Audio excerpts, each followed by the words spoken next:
Welcome to the Know Your Legacy podcast. I'm your host, Vipul Basania, and today's guest is Olivia Ryan.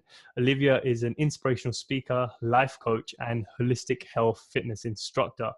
She authored a book back in 2016 called Bearing Hope, which is self-published and is available on Amazon. But among all of that, she's someone who possesses a tremendous amount of emotional strength, and I'm keen to find out how she's actually garnered that, because she's gone through a tremendous personal loss, but is still one of the most joyous and happiest people I've ever met. So Olivia, thank you so much for being here. Thank you for having me. I'm overjoyed to be here, Vipul. No, the pleasure's all mine, and I'm glad that you took time out on the 4th of July to actually do this. No, before we start, let's start the traditional way, the way that you would, and that's by taking a deep breath. And I want the listeners to do the same thing as well if they're listening. So 3, 2, 1.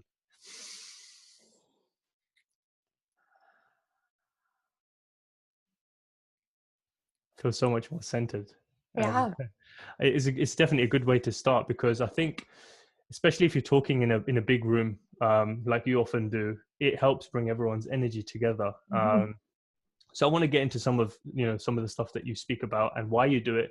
But before we do, I think the first question that came to my mind when we were talking earlier, when we had our conversation last week, is you named the book Bearing Hope. Why did you call it that out of all the names you could have called it?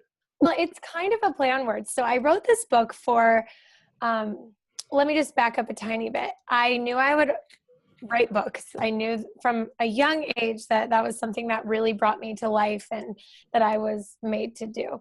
But I definitely did not think that I would write a book for people going through infertility or loss. So I had started working on a book for women, for body image struggles, and just embracing who they are, how they were created. And in the process of writing that book, we had our first miscarriage, and we probably will get into that a little bit more. So loss became a really big part of our story. And so I had this deep desire to be a mom, right? And to bear children. So just one day I sing at my church, and I was on worship team, and I was telling them about this project that I just felt really compelled to do. I felt like there was not a book out there for people going through infertility or loss that was like filled with hope and joy and truth, and just like a life-giving book. I wanted it to have pictures. One of my favorite authors is called Sark. I don't know if you've heard of her. She's phenomenal. And I want to do that for people going through what we were going through. So even if you can't bear a child, you can still bear hope. And I believe that. I believe that everyone has a light inside of them, and we are created to shine that into the world and to share that with people around us. And so, it's called Bearing Hope, Navigating the Desert of Waiting for a Child. So. Yeah, wow, that's a deep name, and I'm excited to get into the story of how it actually led up to you actually coming up with the name and then writing that book. So how old were you when this actually took place, like the first miscarriage? Yeah, we were pretty young. So Kevin and I got married. Actually, tomorrow is our 10-year anniversary. So 21 when we got married, and we wanted to travel and kind of just work and live the single life for like only 2 years. Most people do that for a few more than that. But I was 23 when we started trying to grow our family. And we got pregnant pretty quickly, and we had our first loss when I was 24. So, yeah. Wow, yeah, that's a young age for that to happen. And I mean, what were the thoughts going through your mind? So, like on the day when you get that news, especially at that age, what was the first thing you were thinking? Complete shock. Like, I've studied a lot of the grief cycle, right? And the first stage is typically denial, and that was totally how I felt. We were super healthy, I'm like young. My mom had 4 kids, no trouble. I thought this will be super easy. We'll just build a family. I think we want a summer baby. This is what people do. They're like, I want to have a baby in the summer, so I'm going to get pregnant this month. And it just does not go that way for the majority of people. But yeah, it was devastating. It was crushing once it finally settled in. And that's when I turned to, I think I had blogged a little before that, but not much. And I really dove into blogging. It was just a really safe way for me to process my emotions and kind of tell our story without having to tell everyone. I could just say, well, I wrote a blog about it. You can go read my thoughts there. Because I was able to really clearly express how I was feeling through words, whereas you can get emotional, when that's fresh and you're talking about it. So I always encourage people that are going through hard times to try writing about it, and just see if they can process through some stuff that way. Yeah, I agree with you because when I was going through some stuff myself, I think through the harder times, especially when you write things out, when you're in a moment of confusion, it definitely helps. Even if it means sitting there for hours on end with a piece of paper and pen or just a Word document, it's a painful process, but it helps you bring Mhm. so much clarity because you see everything in Mhm. front of you. Like it's not Mhm. all up here anymore; it's right in front of you. Mhm. And so you Yeah. can break it all down. You can organize it. You can, add to bits that you feel like you need to express more. At least it's a messy process, but I think it definitely helps in the end. Yeah.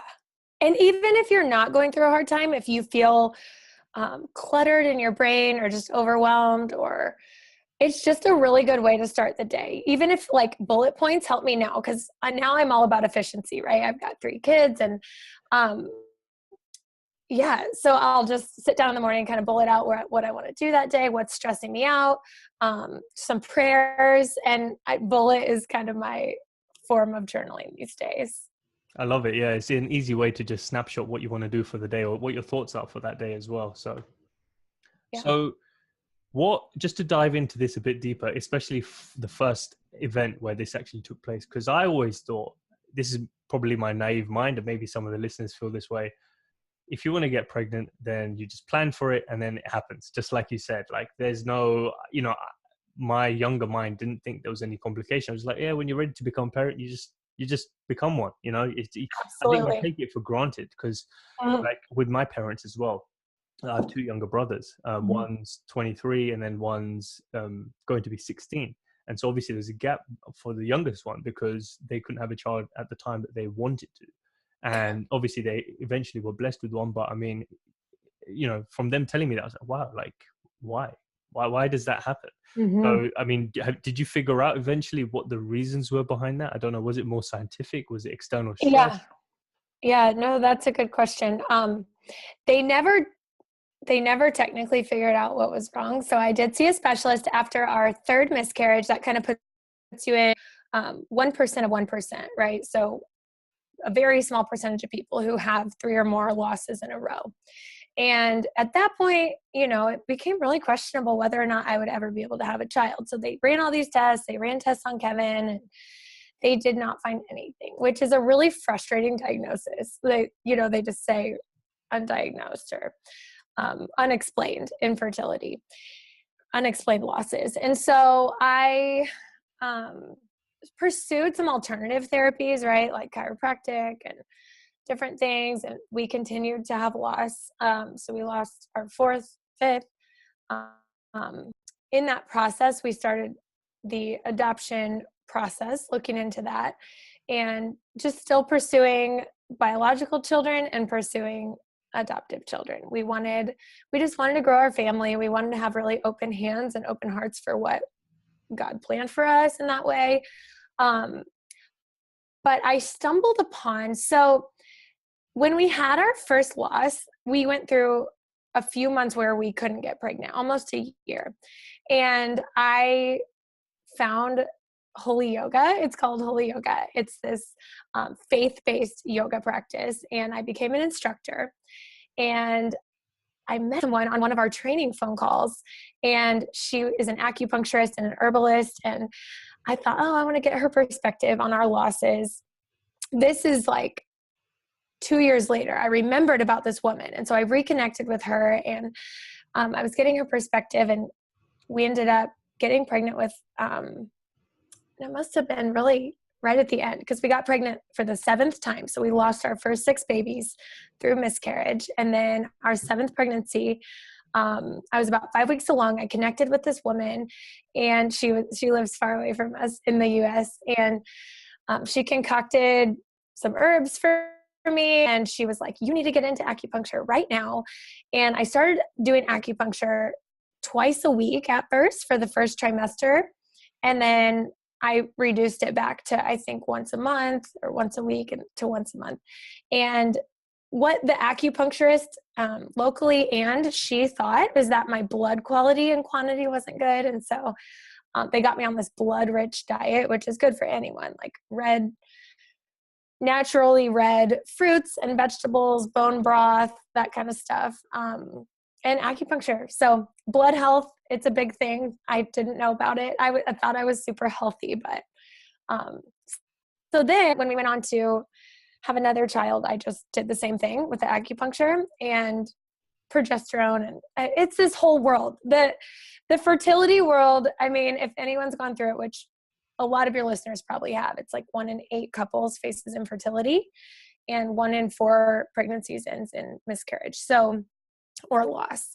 So it's very prevalent, and you learn so much crazy, weird stuff, but it's miraculous. You really realize once you start learning about this miracle of birth, how miraculous it is that you are you and you're right there. Like you listening, you are a miracle. And the fact that you have breath in your lungs right now, that you can just chill out for a second and take a deep breath, and that your heart is beating without you doing anything, like you are a miracle. And so I'm just really passionate about life. And it's just reminded me how each of us has a really unique, distinct purpose.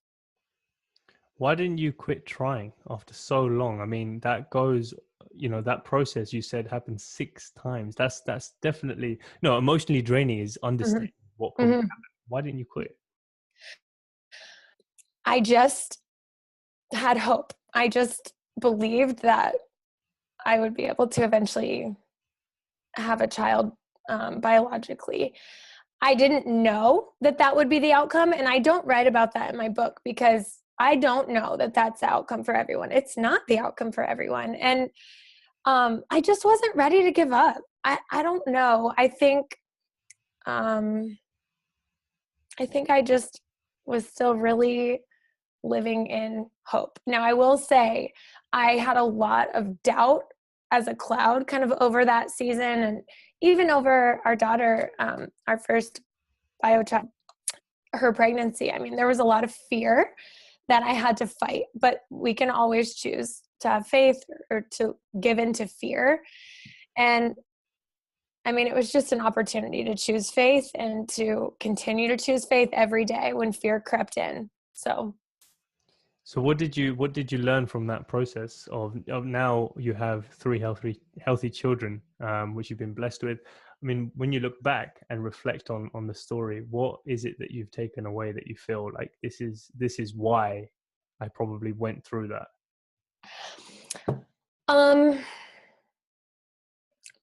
There's a lot I feel like I learned. The main thing is that we don't go through things for ourselves. We go through them to help others who will be going through that someday. And probably that faith over fear would be the first lesson, right? Like we're always going to have an opportunity to choose to trust God or whatever you believe in, or to give into fear. So choosing faith, and then also sharing your story. So one thing that really, really helped us get through that was community and a support group that I created. And it's so life-giving, and it's so rich to live in community, right? When you just do your own thing, there's a lot of isolation and loneliness, and especially in this like social media culture we live in our generation, it's just very common to put up walls, right? Or fences, and to close your garage door and go inside. I don't know how it is over there, but that's how it is in suburbia, right? In America. Most people don't open their home and open their hearts and share their stories in a real way. And so I just felt like as I did that, first through the blog, and then through a support group, and then through speaking channels, there was this enormous response of people breaking down, like those emotions coming out that had been bottled up for so long. They just needed someone to be brave and go first. And so whether your story is infertility or it's just any trial you might go through in life, an eating disorder or losing a parent or losing a sibling, or just all of that pain is not meant to be kept to yourself. So first you share the story because you need people to help you and love you. And it takes vulnerability and it takes courage to do that. And it's not always natural or easy, but it is worth it. And so after you do that, I feel like you move through your journey, you move through your story, and however you come out on the other side, you will come out on the other side of that desert. We don't typically stay in deserts forever, right? We go through these hard seasons, we come out, we go in them, we come out, and then we're on the other side. And then we can put our arm around somebody and lift them up and help them walk through theirs. So I think that's why. Yeah, no, it's this whole thing, this whole concept. Actually, I was thinking recently, which I think I heard Jim Carrey say it first, is life doesn't happen to you, it happens for you. And when you start seeing it through that perspective, regardless of whether that perspective is true or not, but when you start training your mind to see it that way, you start to see everything happening beneficially to you rather than happening against you and being resistance. Even resistance, you don't see it as resistance, you see it as, what can I learn from this? I'm being taught this for a reason. There's something that's going to come out of this because I need to strengthen an area of my character that's not currently strong. Yeah. And that's how I felt with my illness, like that I had with the skin condition. You listened to the first episode. Still struggle with it now from time to time, but it's nowhere near as bad as it was back then. And at the time, obviously, it was difficult to try and put all the pieces of the puzzle together, because you're like, why is this happening to me? Like, why me? You go through that phase, and then now I look back and think, well, you know, it garnered a certain element of my character that now teaches me to train other people to have the similar sort of mindset when they're going through hard times in their life. And also the other thing that I thought about, I don't know if you've thought about this, but this is something that I was thinking over the last year or two, is, you know, no one else in my family really suffers from it the way that I did, you know, based off what I know. But I'm glad that I went through it and I carried that burden rather than any of them, because I'm not saying they wouldn't have been able to do it, but I'm glad that I was the one chosen to carry that, because I feel like, you know, I'd prefer that if I had the choice over them suffering it. I'd rather do it and then teach them what I went through or tell them about what I went through, you know? So, you know, in terms of what you went through, if you recap back to that sixth time, what if you can remember, did you tell yourself when you put your head on the pillow at night, like after that sixth time, it's like, did you say to yourself, why me? Or did you know, what was going through your head? Yeah, the why me's came up quite a bit through the process. And Kevin, my husband, is just an amazing, he's very mentally tough, and he more naturally chooses faith over fear. And so I think he was really able to point me in the right direction in those moments of like desperation. However, it is important to feel those, you know, to validate your feelings. Yeah, the sixth loss, I was very disheartened. So on the scale of like not disheartened at all to fully disheartened, I was really close to fully disheartened. And I think a lot of people do get to that point and they're like, I don't want to try anymore in this, you know, talking about fertility. And that's okay. Like, it's okay to just say, okay, we want to live child free, or we want to have a child through adoption, or try a different, you know, approach. So I think, well, I didn't get to tell the story. Can I tell the story of our adoption? Go for Okay. it. Yeah. Okay. So after our third miscarriage, we started pursuing adoption. There were some seeds planted in our heart a long time ago that we felt like, okay, I think that's going to be in our story somehow. We just kept running into these families and hearing these stories. And I don't know, we just felt like we were prepped and ready. So we were like, if we have a third miscarriage, we're taking a trip to Europe and we are going to start the adoption process. So we booked a trip to Europe. We love London, by the way. So thanks for an awesome city. And then we yeah, so we started pursuing adoption. It's a lot of paperwork. It's a lot of decisions. Do you want to do international? Do you want to do domestic?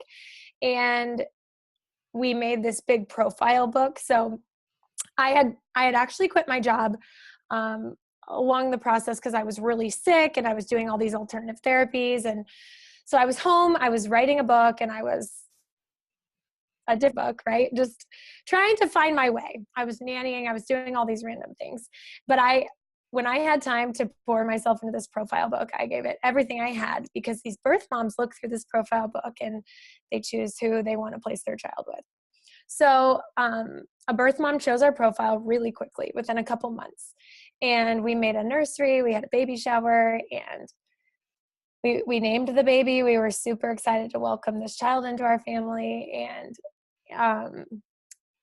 it was the day before my baby shower and one of my baby showers, and a week before she was going to be induced, our social worker called and said that she had changed her mind. And she wanted the birth dad's parents to adopt the baby. And that was like so crushing, because all along, I was thinking, okay, I know there's a plan. I know there's a reason. I'm meant to be a mom. I'm so passionate about families and raising little ones. And when that happened, that really took the wind out of me in a new way. But this is where it's really cool. So I wrote a blog post about that. It was called The One Little Phone Call That Changes Everything, which many of you and your listeners probably have had, we get those phone calls that are like super crushing. And so I wrote this blog post and I just poured my heart out, and I was just so low. And I got a Facebook message from a girl who we knew from years prior, and she asked if we could get together. So she came over, we hung out for like an hour. And at the end of our time together, she said, well, the reason I actually want to hang out is because I'm 20 weeks pregnant and I want you and Kevin to adopt the baby. And I have felt like this was your baby from the very beginning, but I didn't feel like I could ask you, because I knew through your blog that you were going to adopt this other baby. And so it was just this really beautiful, amazing thing where I got to attend all the ultrasounds. I was actually there in the room when our son Colton was born, with her and supporting her. And it's an open adoption. So Colton's birth mom she's a beautiful part of our family's story. And I don't know, families come together in all different kind of ways. And it's just been such a joy to be on this journey where we aren't in control. I think when we try to take control of everything, it's just, that's not the way it was meant to be. Yeah, I think, I mentioned this with other guests as well. I think that the Steve Jobs quote always comes to mind, where he says you can only connect the dots looking backwards. And it's so true, because I think with any situation we go through, especially the tough ones, when you look back, you think actually that was a blessing in disguise. Mm-hmm. And now it all makes sense. So even though things may seem tough in the moment, Mm-hmm. it's shaping your character for something greater that's going to come later on down the line, Mm-hmm. So I'm curious, when you look at Colton, Annabelle, and Kelvin, I hope I've said their names correctly. When you look at them, they're just playing in front of you, they're doing their thing. What do you see? I see a lot of answered prayers. I'm going to get emotional probably. I have a picture of them right here. I'll show you guys because they're so sweet. Oh, they're cute. Yeah. I see joy, and I see hope, and I see vibrancy, and I see three little humans that need a lot of guidance and a lot of patience. And it's really humbling. It's really humbling. And I know what a privilege it is, after going through all that. And I'm just really, really grateful. Yeah, I think the gift of life, there is nothing like the gift of life, and we tend to forget that sometimes. So I try when I wake up, I try and just, the very first thing I try and do is just to say thank you. Like I don't know who I'm speaking to. Maybe there's a God, maybe there isn't, but I'm just like, the fact that I got to open my eyes one more time. There's somewhere, someone halfway around the world, I didn't get that opportunity. And for some reason, I did. I don't know why, but I did. So that helps me keep perspective from the very first second of the day. So I don't know if Yeah. you do something similar when you wake up now, because of what you've gone through. Is there anything like in terms of, I don't want to call it a morning routine because that's really cliche, but I mean, anything that you do to help yourself keep perspective like Yeah. Yeah, I love morning routines. You can call it that. yeah, Morning routines are amazing. If you feel like you're in a rut in life, I feel like studying morning routines and trying out new ones can be really, really life-giving. Um, I absolutely do. Like I said, that just that bulleting in the morning, gratitude and prayers. I read this book called, what is it? Daily Confessions or something. So I have a time of just like prayer and centering myself. I try to drink a huge glass of water. I have this like massive mason jar. I try to fill it like 3 times a day. Because hydration, I don't know, it just clears your mind. It keeps you calm and focused. It's hard though. It's funny because like I find myself wanting to skip it, like skip ahead, move on to the next thing, just be productive when that is productive. Like pulling out your journal, writing in it. I actually just revamped, like I'm in my bedroom right now. I have my little desk right here in my room. I keep it really clean and simple, but my gratitude journal is like right here. So before bed, in the morning, whenever inspiration strikes, I can just pull it out and write in it. You can use your phone. It's not ideal, but like open notes and just write some things you're thankful for. It completely changes your mindset and your attitude and can really combat a lot of negativity in your life. what do you find you're most grateful for today? Well, it is the 4th of July. You're probably not going to like my answer. No, I'm super grateful for this country and the lives that were lost to give us freedom, and I'm grateful to be able to, you have freedom there too, freedom of religion, freedom of speech. I love that I'm in a place where I can use the gifts God has given me, and I know that's not the case around the world. I feel like my global awareness is growing, and it's kind of reminding me how much we've been given here, to just be born into privilege. And you too, like to have a family. And yeah, I have a very, very grateful heart, and we're leaving in 2 days for Colorado for a little family vacation. So I'm just super grateful for the opportunity to step away from life and take in the glory of creation. And yeah, I could go on and on. Sorry, you got me going here. That's the point. That's the point. I want you to share what's going on up here and what's happened to you so far. But no, I think you make a good point about, it's not just about the 4th of July, but I mean, like in the grand scheme of things, you can apply that feeling of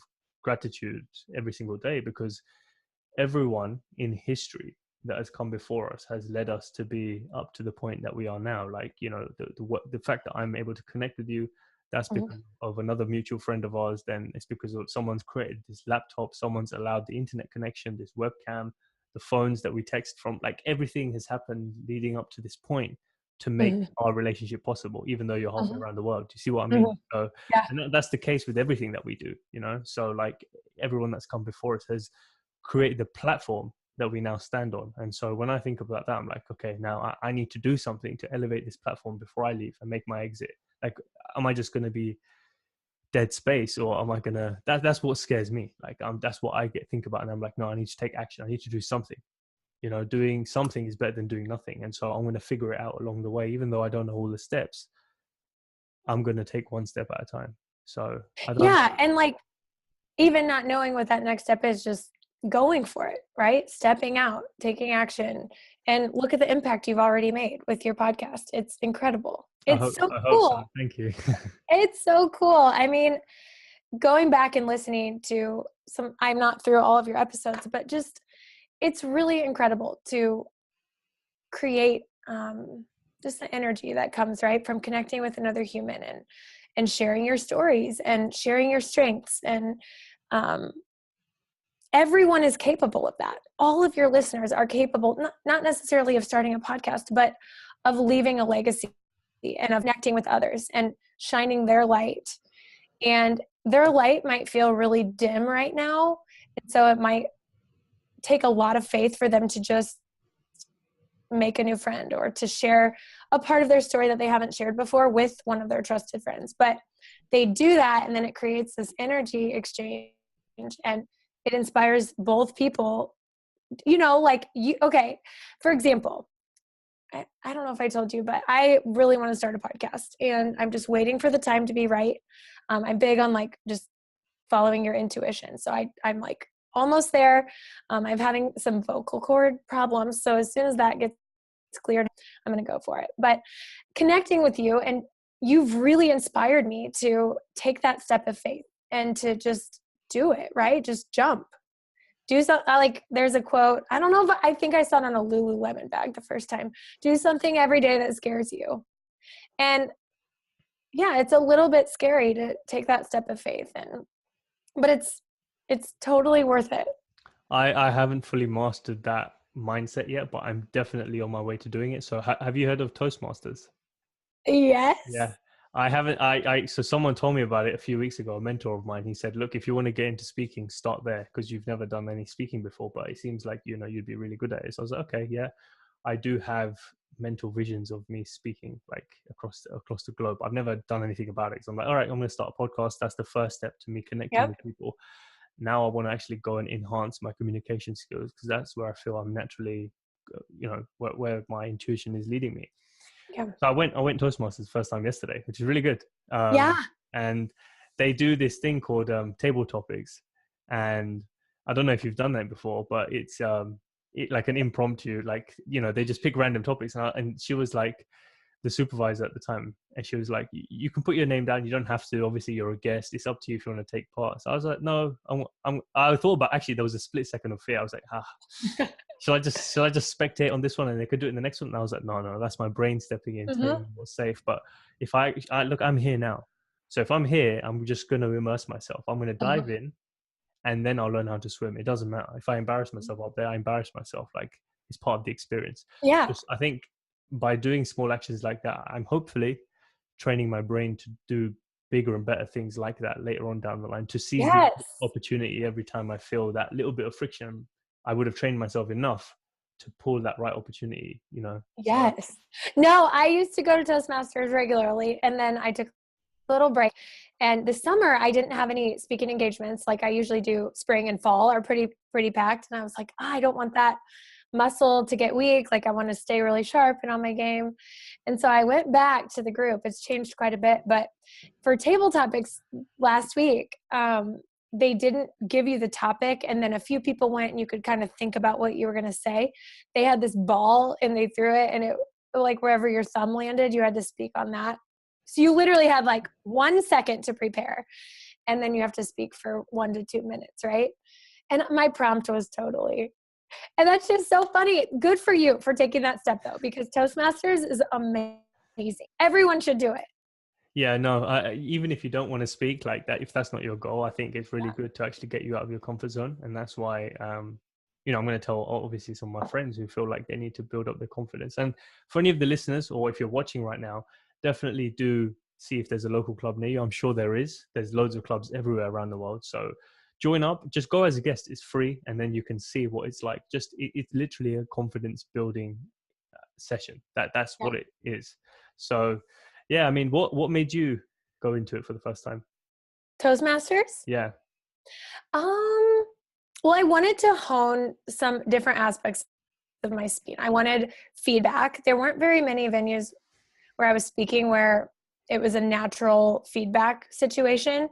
So I just wanted that, just like little quirks, right? Like body language, or I'm still working on taking filler words out of my vocabulary. Same as The me. word like, Yeah. the word I want to be sharp. I want to be concise, and it definitely teaches you how to be concise because you give short talks at Toastmasters. But also it's great for networking. And so I just, I'm a stay-at-home mom or a work-at-home mom. So I have to really step out into these areas where I'm going to be interacting with other people, because it would be easy to just stay behind my computer screen and work from there all day. But I am recharged by time alone, but like time with people is super important for me to just get new ideas and collaborate with people. And so right now I'm in the process of a few of us from my Toastmasters group want to form like a creative entrepreneur version of Toastmasters. So I think we might start our own club and call it, what was it? Speakeasy or something. So we'll see. I love it. Let me know what happens when you guys do start. It'll be exciting to see Okay. how that flourishes. Yeah. There's something you said. I'm gonna read it from my phone because I made a note of it because I knew I'd forget. So you said in one of the speeches that you told me to look up, I think it was at the parenting conference, you talked about it, and I loved what you said. So you said, though the sorrow may last through the night, joy comes in the morning. Now, when I heard that, the first thing that came to mind, I don't know if you've read The Alchemist, but in The Alchemist, he said that the darkest hour of the night is right before dawn. Mm, And that line stuck with me since I read it, which was back in mhm, 2013. I've read it over and mhm, over again, and it gives me chills every time because mhm, it's so true. Like as soon as you're at that point where you feel like I'm gonna quit, that's when you start to see a little bit of success. And I've seen mhm, that in my own life, and so mhm. I can really vouch for it. I mean, how did you come up with that description and why? Yeah, it's in the Bible. So that is probably where it first came from. I grew up in the church, so lots of like Bible memorizing, but just like you with that quote. So I haven't read that book, The Alchemist. I should add that to my reading. Highly recommend it. So I'll send you the link It's after. fiction. Yeah, fiction. It's fiction, but it's one of the best fictions that you can get because it's a fable that teaches you. Okay. If you Google it, you'll know. It's like Madonna's favorite book. It's Oprah's favorite book. I mean, like I've read it five I love. times and I still can't stop. Oh, okay. I love reading. Maybe that'll be my vacation book. Um, so just like that stuck with you though. I think that's a scripture that has just stuck with me throughout my life. Like, though the weeping or though the mourning might last through the night, joy comes in the morning. And yeah, it's a beautiful truth. It gave me the chills when you said that too, even about the darkest hours before the dawn. And there's something, not everybody's a morning person. I used to think everyone learn how, and I've done some research on that, and supposedly they can't, but there's something really incredible about the morning and the dawn. And are you an early bird? I am, yeah. I love it. I love waking Okay. up early. So like just that freshness of the day and like just that glimmer of light, and it's like, oh, the day is coming. The day is coming. And it kind of, there's a sense of anticipation with it. And so when you're going through something hard and it gets really, really crappy and really, really dark, and it feels like you will never survive, I always tell my support group also, or whoever I'm speaking to, like, just take one step, one step at a time. Or there's a quote in my book. I love quotes. So there's quotes all over my book. Like fall down, get back up again, fall down, get back up again, fall down, get back up again. Like in that dark hour, like you might just keep falling and getting back up, but yeah, like the light is coming and the day is coming. And just that washing of relief that comes when you know that there is hope, when you know that there is an outcome that you desire coming. So I don't know. I'm just a big believer in never, ever, ever giving up and just taking steps of faith. And also, like we've talked about earlier on this conversation, like enjoying the journey, just taking it as what was meant to be to make you who you are. Because I, like you, am really grateful that I went through what I did with infertility and with loss. And, right now, even like we're praying about whether we want to grow our family again. And that's a really scary thing. And yet I know like if there's another child who's meant to be in our family, there will be. And so I don't have to be afraid of that. I can just step forward and trust, and it's good. Yeah. I mean, I'm curious, so what you went through, do you think it changes the way you parent compared to people, or compared to parents who may be blessed with their children a lot sooner? I do think parenting is freaking hard. I have to say that. Like, I wish that I could say, because we went through what we did, we like love every moment, even the hard ones. But it is so hard sometimes, especially because we had 3 kids within like 39 months or something. So that is a lot of kids in a short period of time. And we were kind of like in the weeds, just like in the trenches of parenting and survival mode for a long time. But now we've come into this clearing, and it is incredible, because I feel like we can now, like now that we're in this clearing of like, this is fun. They can talk, and some of them can read, and like, it's getting really, really exciting. And I think it's been this wave of gratefulness all over again that we have them. Because for a while it was just like, keep them alive, like feed them food, and like survive. And like, yes, we would have moments where we'd be like, pinch ourselves, like, hold on, this is amazing. Like, we're so grateful we have them. But I would say, yeah, maybe now, definitely, when I'm talking to women who are going through, infertility and loss, it reminds me like, oh my gosh, every day that I get with these children is a gift. But it just doesn't come naturally. Yeah, that's my, true What do you confession. Yeah, no, you're right in saying that. Like, I'm glad you were honest about that, because I think it's definitely not as easy as, someone might think. Mm-hmm. So if someone comes to you and they're struggling in that sort of thing, and they're feeling a bit of loss, or in the unfortunate circumstance, maybe they've lost a child as well. What do you tell someone like that? Like, obviously you've been through it yourself, but Mm-hmm. how do you get them to see life in a positive light when everything is just crashing down around them? Well, first, I just tell them that I'm here to listen, and that I'm sorry.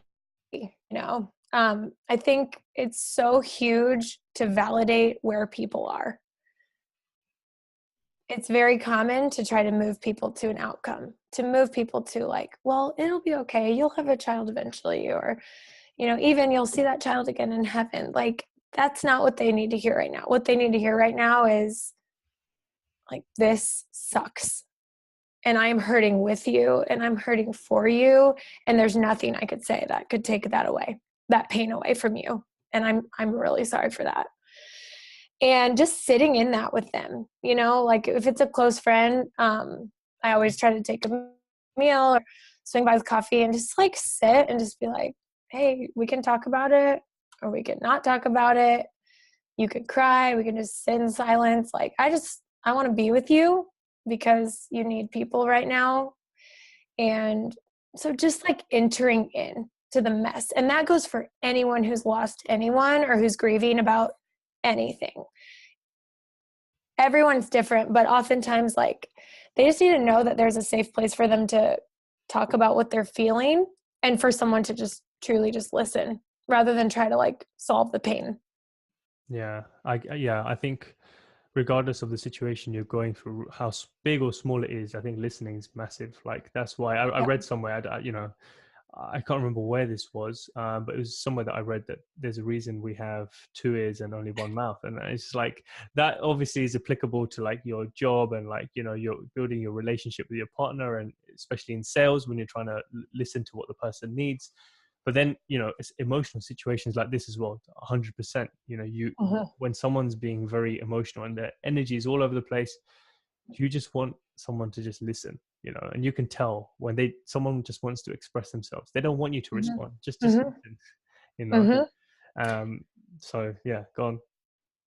Well, I think sometimes people need permission to to feel what they're feeling or to share what they're going through. It could be anything small or big, like something small or hard at work. Like, I think that makes us really effective communicators and effective friends, and effective is not the right word, like impactful. Like, you leave a legacy when you are a person who like leans in to listen and who doesn't expect something from the other person. You're there for them and what they need. And you can become in tune to that by like strengthening those listening skills. And it's hard in our culture because we're like really fast paced. And like I mentioned, the social media thing, we scroll. Oh, I'm so sorry. Scroll. So entering into pain or entering into problem solving mode with someone and breathing and like centering yourself and just being content in that moment or with quiet. As a yoga instructor, it's taken me a lot of years, and I still have a long way to go with being comfortable with silence. And so I don't know. I just think these are good muscles to work on. They might be weak for a lot of us. I know they still are in some ways for me, but Yeah, I can relate to you 100%. And I don't know if the listeners feel this way as well, or if you're watching, then some of the people that are viewing this.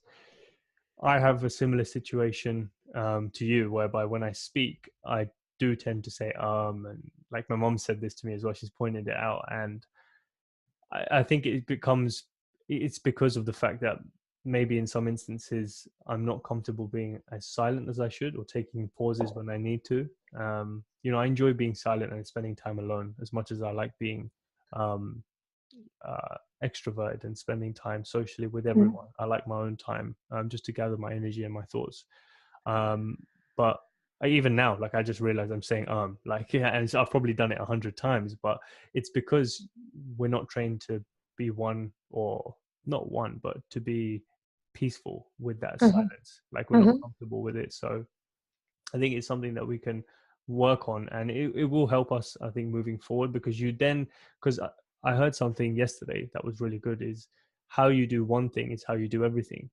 And if you're constantly scrolling, you're in that mindset, and in this generation where you're scrolling, you're trying to basically fill every gap of silence or every gap of not inactivity with an activity.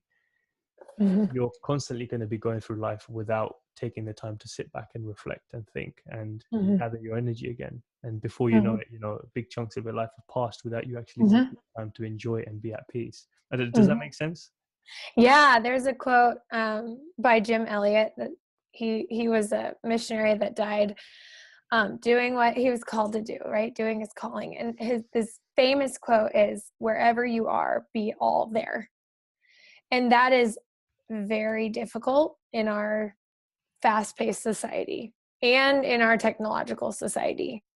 And we're always thinking about the next thing, or on the phone, or checking email, or just like,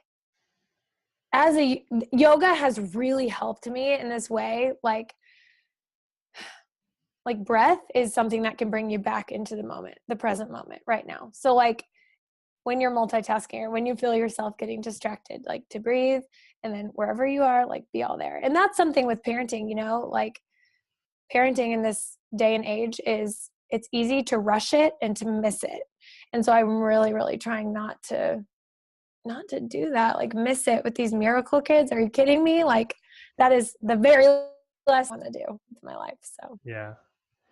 I want to ask you something that might be a bit personal, and it's a deep question, so you don't have to answer it if you feel you don't want to. But I just feel like it's just come to me, and it's something that I am wondering. So I thought, let me ask you, since you've gone through the situation yourself, do you think, now that with everything you've gone through, your definition of love has changed between having a child of your own and a child that you've adopted?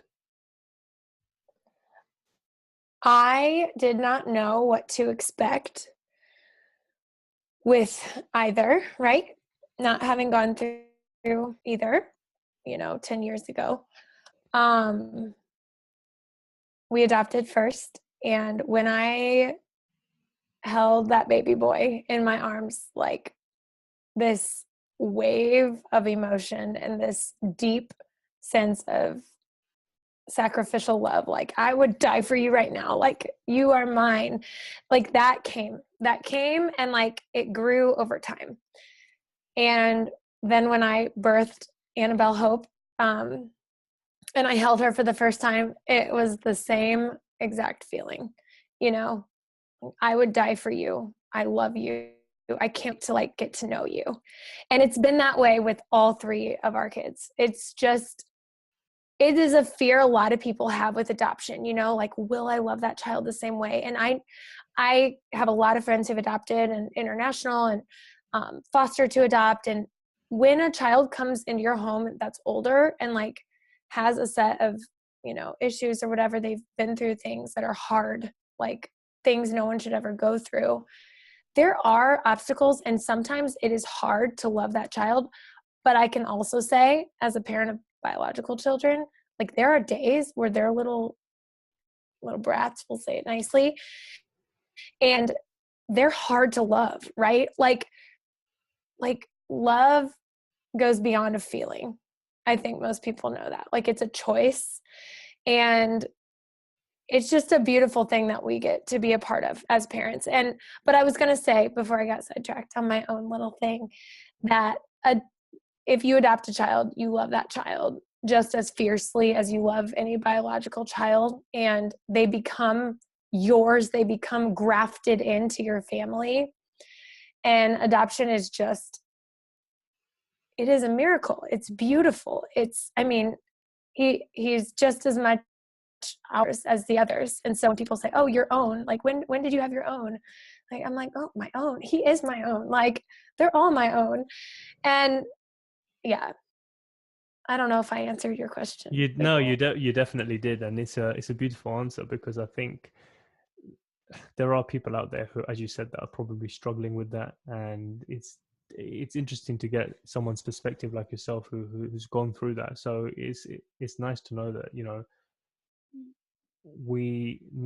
I think naturally, like that feeling overwhelms us from a place that we don't even know like where it's coming from. Like as you said, when you looked at him, you just think like, wow, like I would die for you right now. So you probably didn't intend to think that way, but it's just like a feeling that sort of washed over you, if I'm describing it correctly. Yeah. And so no, thank you for sharing that. So before we wrap up, there's just a few questions that I'd like to ask everyone. So the first one is, with everything you've gone through and everything that you now know, is there anything different that you tell the 18-year-old Liv?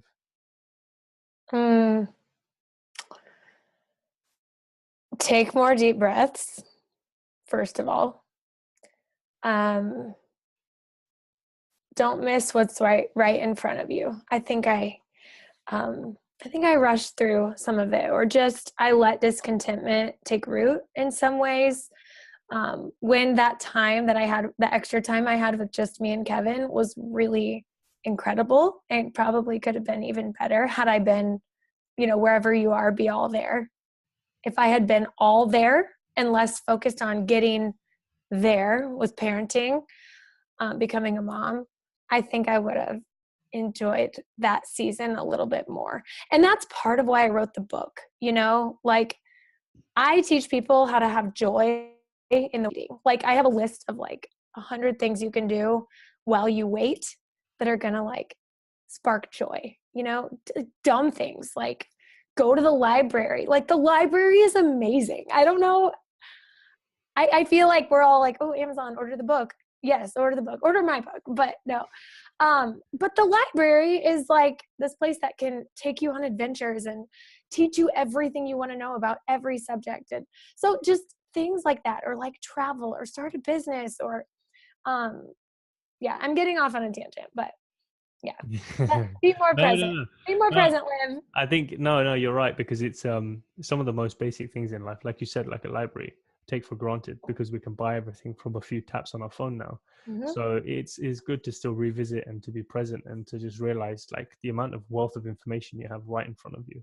So now the second question is, if you could write anything on a piece of paper, just a sentence, and it was going to be buried in a time capsule for generations from now to read, what would you write? Is it just one sentence? Yeah, one sentence. Oh, that doesn't go with my bullet. I like to have like lots of short sentences put together. Okay, Okay. put no, you can do a few short sentences then. Breathe deeper. Trust God. Don't give up. Wherever you are, be all there. I love it. It's good life rules. Yeah. So the last question is, you're looking back at your life. You're at the end now. You're looking back. What's the legacy you hope to leave behind? Mm. I think the legacy I hope to leave behind is, it goes along with what I said. You know, I hope that my legacy is one of faith, like a woman of faith who inspired other people to have faith um, in God, and to shine their light brightly, to breathe deeply and to live fully, to laugh a lot and to live generously, and but to put others before yourself. I mean, yeah, I hope that's what my kids remember and see by the way I lived my life. And I'm excited. I feel really blessed that we live in a time where technology can help us like leave our legacy, you know, and I don't know. I love what you're doing. I love what you're doing here and the legacy that you're creating right now. Yeah, even at such a young age. Do people know how old you are? I think so. Yeah, yeah.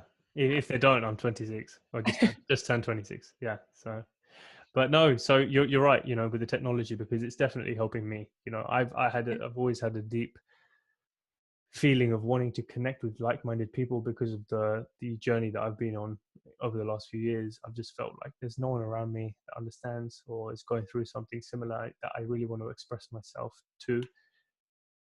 How do I do it? Because I don't have the money to travel all over the world. And then, Yeah. over time, ideas come together, people come together, and the podcast was born, and it just so happens to be utilizing the skills that I naturally enjoy, which is having conversations and communicating with people. So, Yeah.